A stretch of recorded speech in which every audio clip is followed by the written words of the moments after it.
Kun sagantaa BBC Afaan Oromooti. Nu waliin tura.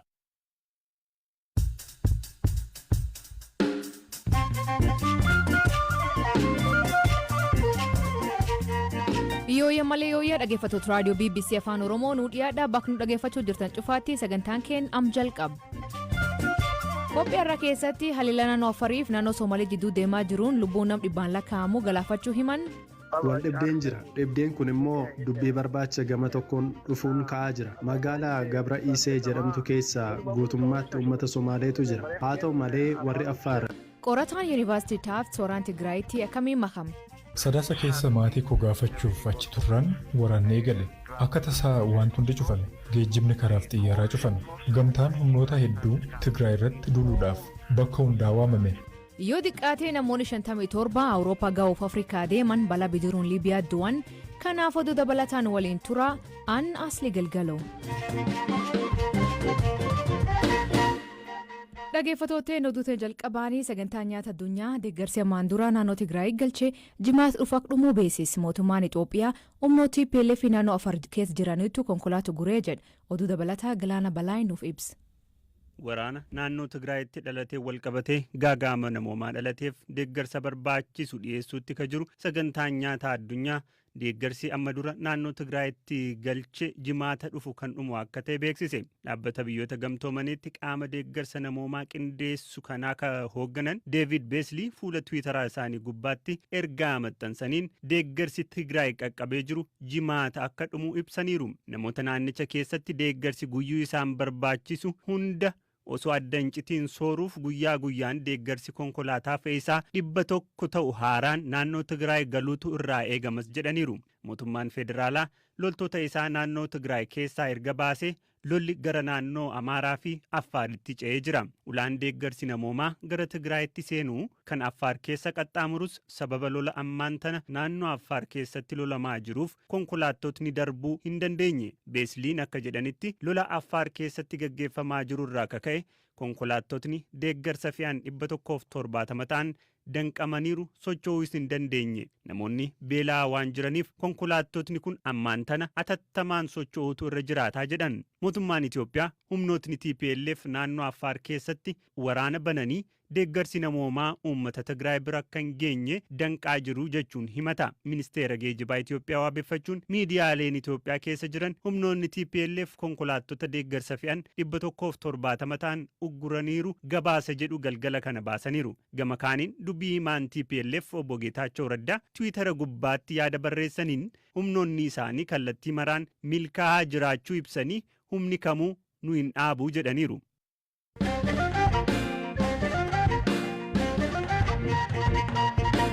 Masariitti toora intarneetiin ijaarsi haaromsaa fi maallaqa walitti qabuuf tolfame lammiileen Itoophiyaa biyyoota garaagaraa keessa jiraatan sa'aatii 48 keessatti birri miliyoona 3 ol walitti qabu humni elektiriika Itoophiyaa beeksise. Karaa toora banamee kanaan sa'aatii tokko keessatti gumaata doolaara 1,500tti taasifamaa jira jechuun Daayireektarriin Kooppareetii Kominikeeshinii dhaabbatichaa obbo Moogas Makkonnen BBC'tti. አንደኛ ከዚህ በፊት ድጋፍ ማድረግ ቢፈልጉ እንኳን ረጅም ሰዓታት tokkoffaan ammaan dura deeggarsa gochuudhaaf yoo barbaadan illee yeroo dheeraadhaaf konkolaataa ofuun embaasiif konsilaa keenya deemuun dirqama ta'a. Boondii bituuf illee qaamaan achi deemuun isaanirra jiraata ture. Amma garuu achi deemuun otoo isaan irra hin jiraatiin bakkuma jiranii gumaachuu danda'u. Filannoon kan biraan kan dhiyoo fagoon immoo appilikeeshiniidhaan kan hojjetus qophaa'aa jira. Akkuma appiiwwan moobaayilaa kanneen biraatti kan hojjetudha. Inni kuni gama sinis dhufaa jira.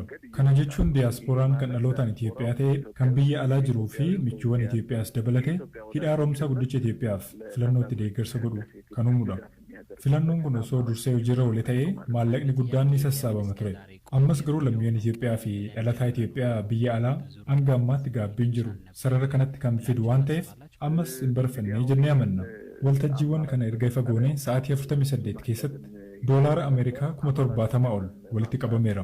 Kana jechuun sa'aatii tokkotti giddugaleessaan doolaarri 1,500 ol sassaabamaa jira jechuudha. Kana jechuun dhalataan Itoophiyaa fiixee kamirra yoo jiru karaan akkasii akka mijatuuf eegaa ture jechuudha. Amma yeroodhaaf kan kaayyeeffanne doolaara miliyoona 1 walitti qabuuf Itoophiyaanonni guutuu addunyaarra jiran miliyoona 5 ta'uu jedhamee tilmaamama. Maallaqni sassaabuudhaaf kaayyeeffame Miliyoona tokkos isaan irraa sassabama. Hanga ammaatti yoon dogoggoruu baadhe namoota 277 ta'an irraati kan gumaatame. Hanga ammaatti namoota xiqqoo irraa hangana sassaabuus kaayyeeffannee miliyoona tokko darbaa sassaabuun akka danda'amu ni hakeekama. ከዚህም በላይ ሊሰበሰብ እንደሚችል የሚያሳይ ነው።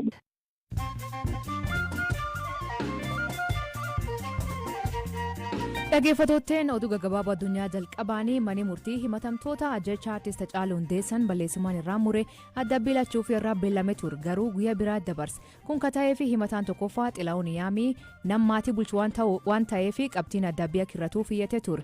Mana murtichaa iyyannoo kan fudhate ta'uu himuun Xilaa'uun Yaamii waraqaa gandirra barreessisuun haga jimaatatti mana murtichaaf akka dhiyeessu ajaje. Yoo xiqqaate namoonni 57 kan Awurooppaa ga'uu fi Afrikaa irraa deeman Liibiyaatti bisaan liqimsanii du'an. Bidiruun yeroo baay'ee godaantota garmalee faachuun gargaluun beekama. Waggaa kan qofa namoonni du'an 1,100 ta'uu himan. Dhaabbati Jarmanii kan qorsi yookiin qoricha oomishu BioNTech talaalii qandhoo yookiin buusaa oomishuu fi karoorfachuu isaanii labse. Dhaabbati talaalii COVID-19 waggaa tokko jalaatti oomishu kuniin dhukkuba buusaa kagan keessatti namoota 400 ol ijjeessu fuulitti deeffachuu hima. Qandhoon yookiin buusaan Afrikaa keessatti guddoo ijoollee ijjeessa. Dhaabbati nyaata addunyaa daa'imman walakkaa miliyoona Madagaskaatti hanqina miidhaa nyaataatiin hubamaa jiraachuu ibsa. UN akka jedhutti roobii waggaa 5f diqqaa waan tureef midhaan oomishuun hin danda'amne. Wanti Madagaskaar deemaa jiru gaddisiisaa ta'uu himan. Kaardinaalii Kaatolikii Roomaa beekamaan doolaara Ameerikaa miliyoona 400 ol bataskaana jala miliqsuun Vatikaanitti himatama. Kaardinaal Anjeloo Beeyichuu maanguddoo ganna 73 yoo ta'u abbaa amantaa ammaatti hundi caala gameessa. Abbaan amantaa beekamaan kun dabiyaan hojjedhin jiru jedhee falmate.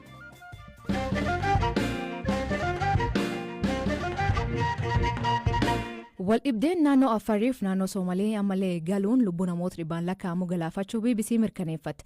Naannoon tun lamaan magaalaa Gabraa'isaa dabalatee bakkeewwan sadiirraatti waggoota dheeraaf wal falmaa jiran. Haleellaa kan hordofee jiraatonni naannoo Soomalee karaa Jibuutii Finfinnee deemcuufuu himan. Waayilikoo Galaana Balaayeen wajjira kominikeeshinii mootummaa naannoo Soomaleetti hoogganaa ittaanaa kataan obbo Mohaammed Rooblee waan deemaa jiru gaafate.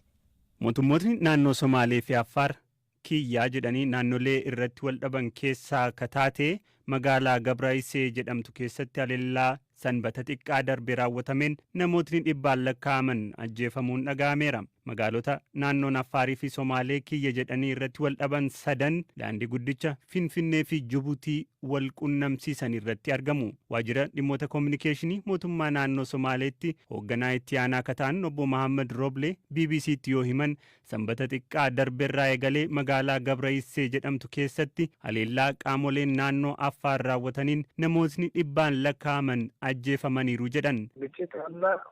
ግጭቱ ደግሞ ያው በአንድ በኩል waldhibdeen jira. Dhibdeen kun immoo dubbii barbaacha gama tokkoon dhufuun ka'aa jira. Magaalaa Gabraa'isee jedhamtu keessa guutummaatti uummata Somaaleetu jira. Haa ta'u malee warri Affaar seenaadhaan lafti kun kan keenyaa jedhu. Magaalotni biroon lama irratti wal dhaban Foonaa fi Adeeyituu jedhamu. Magaalotni sadan kan kootii jedhu. Magaalotni sadan daandii Jibuutii fi Finfinnee wal qunnamsiisurra jiru. Magaalaa Gabraa'isee jedhamtu Awaash dabartee magaala jalqaba argattudha. Achitti warri Affaar dhufanii weeraranii kan magaalattii keessa jiran kaan ajjeesanii kan 690 ta'an ammoo baqatanii kaampii raayyaa ittisa biyyaatti baqatan. Warra kaampiitti baqatan kaleessa galgala sa'a 12tti achi baafne. Jiraattota achi jiran ni fixanii jechuun ni danda'ama. Qabeenyas akkuma jirutti mancaasan. Magaalattiin ammoo to'annoo humnoota Affaar jalaa jirti. Kanneen uguramanii turan irraa akka odeeffannetti namootni 350 ta'an ajjeefamaniiru. Har'a gara magaalattii gallee qorachuuf yaallus hin milkoofne. Garuu magaalattiin akkuma jirtutti mancaafamteetti. Haleellaa kana humnoota naannoo Affaartu raawwate ka jedhan obbo Mohaammed qaamolee kana maqaadhaanii himataniiru. Itti dabaluunis ammaan tana magaalittiin humnoota Affaar jala waan jirtuuf lakkoofsa namoota du'anii fi haala qabatamaa jiru hubachuuf rakkachuu dubbataniiru. Humnoota nageenyaa naannoo Affaaridha. Humni addaa naannoo Affaarii fi milishaa akkasumas humnoota hidhatan kan guugumoo jedhamanis jiru. Isas dabalateeti. Kanaaf isaan kanatu haleellaa raawwatan. Amma tasgabbii dhabuun jira. Uummatni naannoo kana jiru hedduu gaddeera. Magaalattii keessaa mana jiru hunda seenanii saamanii viidiyoo waraabanii ergu. Warra maatii jalaa bade wal qunnamsiisuuf yaalaa jirra. Uummatas tasgabbeessuuf yaalaa jirra. Magaalaa abbootiin warraa 2000 ol keessa jiraatu jedhanii tilmaaman kana keessatti haleellaa raawwatameen qaamoleen uummataa naannoo Somaalee dheekkamuun daandii guddicha magaalaa Finfinnee fi Jibuutii wal qunnamsiisu bakka adda addaatti cufuun dheekkamsa isaanii ibsaa akka jiranis obbo Mahammad odeeffannoo qabaachuu himaniiru. Odeeffannoon akkasii jira. Naannolee Aayishaa, Dawwallee fi Haddi Gaaraa bakka jedhaman daandiin cufamuun ta'eera. Daandiin cufamuun ta'eera odeeffannoon jedhu jira. Daandicha kan cufan dubartootaa fi dargaggoota odeeffannoon jedhu nu qaqqabeera. Sababni namoonni kun daandii cufaniif haleellaa raawwatameen aaruun haleellaa raawwataniiru odeeffannoo jedhu nan qaba. Haa ta'u malee jaarsoliin biyyaa fi mootummaan naannichaa bakka sanatti imaluun daandii banuuf socho'aa jiru. Naannoon Affaar ammaan tana daangaa naannoo Tigraay waliin qooddattutti humnoota Tigraay waliin waraanatti kan jirtu yeroo ta'u raayyaa ittisa biyyaa dabalatee humnootni addaa naannoleerraa lola Tigraayiif bobbaafamanis naannoo Affaar keessatti humnoota TPLF waliin waraana irratti argamu. Naannoon Somaalee magaalaa Gabra Isee keessatti haleellaa humnoonni Affaar raawwachuun himataman kana laalchisee guyyaa kaleessaa bilbilaan gaafanneen hoogganaan waajjira dhimmoota koominikeeshinii mootummaa naannoo Affaar obbo Ahmed dhimma kana irratti dubbachuu hin feene. Har'as irra deddeebiin yaallus argachuu hin dandeenye. Waggaa tokkoon dura Dr. Mulugeeta Gibrehiwoot Yuunivarsiitii Tufts Massachusetts keessatti qorata ture. Garuu am Tigraay keessatti waraan deemaa tureet makamuun hirmaachuu dubbata. Inni garuu akkamiin achi deema? Akkamiin lol kanaatti hirmaata? Ji'a 8 keessatti maal arga? BBC Newsday waliin turtii kataasise dhaggeeffadha. I was here in November visiting family and then the war erupted. Sadaasa keessa maatii koo gaafachuuf achi turran waraanni eegale. Akka tasaa wanti hundi cufame. Geejjibni karaaf xiyyaaraa cufame. Gamtaan humnoota hedduu Tigraay irratti duuluudhaaf bakka hundaa waamame. Yeroo akkanaa wanti hedduu yaaduu danda'a namni. Isaan keessaa tokko wanti namni yaaduu danda'u kun waan namni jalaa baqachuu malee ani nama guddaadha. Gara dubbiin kun deemtu waan beekuuf waraanni kun TPLF yookiin bulchitoota Tigraay irratti miti. Waraanni kun kan uummata Tigraay balleessuudhaaf ka'e waan ta'eef kana jalaa baqachuu hin danda'u jedheen murteesse. Haala kana keessatti filannoon arge kana qofa. Kanaaf mormii kanatti makame waan danda'uun gumaachaa ture. Ji'ootan 8 mormii kana keessatti humnoota gamtaa kana waan dandeettu hundaa itti fayyadamuun uummata kana addunyaa irraa dhabamsiisuudhaaf raawwatuun arge.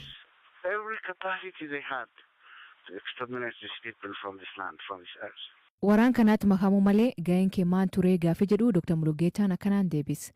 I talked to people, explain what's happening around. Hojiin kiyya waan ta'aa ture namootatti himu akka hubannoo argatan. Kan biraallee dargaggoota walitti qabuun ifatti waan deemaa jiru agarsiisaa ture.